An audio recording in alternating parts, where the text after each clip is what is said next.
CBI రాష్ట్ర ప్రభుత్వ అనుమతి లేకుండా తెలంగాణకు సంబంధించినటువంటి ప్రభుత్వ ప్రాజెక్టుల మీద దర్యాప్తు చేయకూడదనేటువంటి యాక్ట్ను తెలంగాణ ప్రభుత్వము కేసీఆర్ ప్రభుత్వం ఆ రోజు ముందుకు తీసుకురావడం జరిగింది.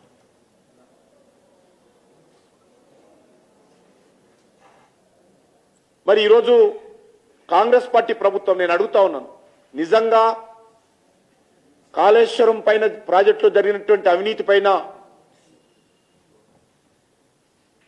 దర్యాప్తు జరగాలని కోరుకుంటున్నారా లేదా?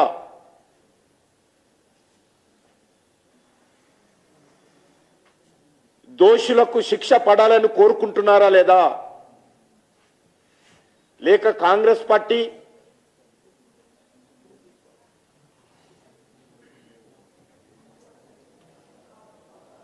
గత అనేక సంవత్సరాలుగా అవినీతితో కలిసి కాపురం చేశారు.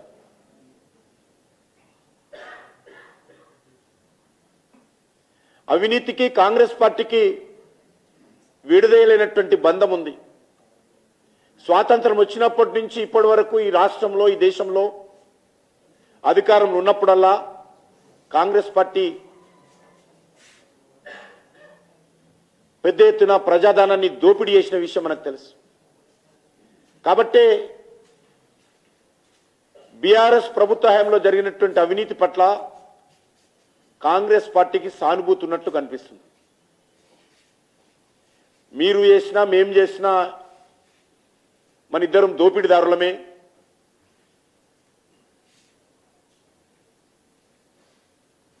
మీ డిఎన్ఏ మా డిఎన్ఏ ఒకటే.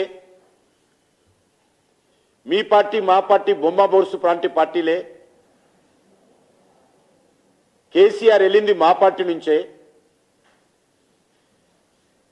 కేసీఆర్ రాజకీయ జీవితం మా పార్టీ ద్వారానే ప్రారంభించారు.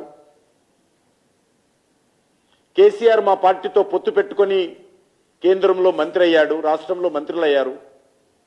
కాబట్టి మనం వేరువేరు కాదు, మనమిద్దరము దగ్గరి మిత్రులము అనే విధంగా ఈరోజు కాంగ్రెస్ పార్టీ బీఆర్ఎస్ పార్టీ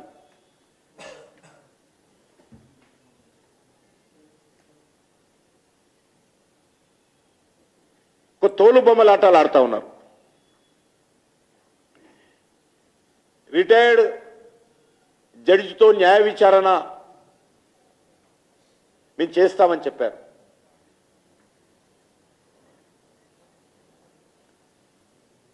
మరి ప్రతిపక్షంలో ఉన్నప్పుడు సిబిఐ ఎందుకు విచారణ చేయించడం లేదని ప్రధానమంత్రి గారిని కాంగ్రెస్ పార్టీ నాయకులు ప్రశ్నించారు కదా. ఈరోజు ఎందుకు సిబిఐకి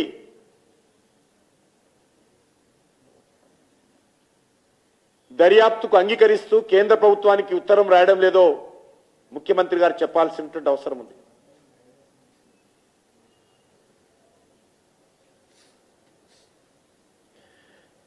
కాళేశ్వరం ప్రాజెక్టు ఇప్పుడు రోజు కళగా మారిపోయింది.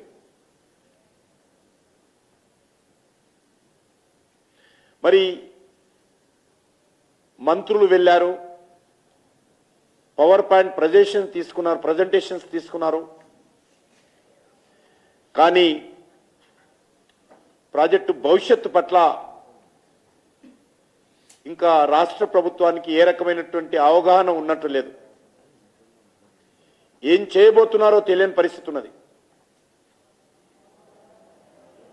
అందుకే నేను ఈరోజు మిగతా అంశాల మీద పోకుండా నేను నేరుగా ముఖ్యమంత్రిని ఒకటే ప్రశ్నిస్తున్నాను, మీకు చిత్తశుద్ధి ఉందా లేదా? బీఆర్ఎస్ ప్రభుత్వ హయాంలో జరిగినటువంటి అతిపెద్ద స్కాము ఈ యొక్క కాళేశ్వరం ప్రాజెక్టు.